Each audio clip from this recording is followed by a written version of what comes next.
Well, something old is new again. A new electric car made of hemp is being developed by a group of Canadian companies working in conjunction with the Canadian government. The Kestrel will be prototyped and tested this fall by Calgary-based Motive Industries Incorporated, a high-tech auto manufacturer. Now, this compact car, which seats 4, will have a top speed of 90 kilometers or about 56 miles an hour and a range of up to 100 miles before needing to be recharged. The car's body will be made of an impact-resistant composite material produced from mats of, you guessed it, hemp. The hemp is also being grown in Canada.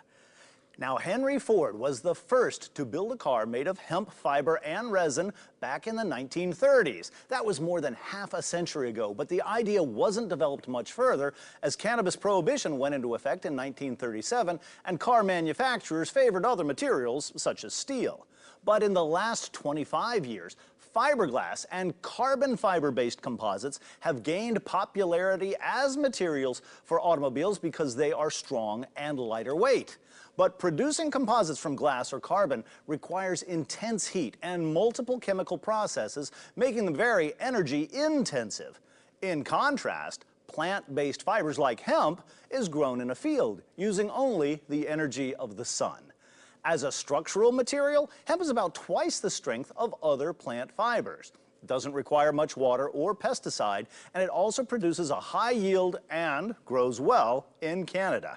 Nathan Armstrong, president of Motive Industries Incorporated, adds, and I quote, "It's illegal to grow cannabis in the U.S., so it actually gives Canada a bit of a market advantage," end quote. The U.S. does, however, allow the import of processed hemp.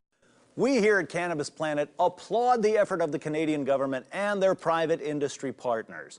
But we can't help but question the wisdom of our own government for continuing to prohibit cannabis, particularly in these trying financial times. This amazing plant can be used as a food, fuel, fiber, and medicine. It creates new jobs, promotes industry, and generates new tax revenues. It's time for the politicians in Washington to wake up and smell the, well, you know where I'm going with this. For Cannabis Planet, I'm Pat Finnerty. Now make it a great evening.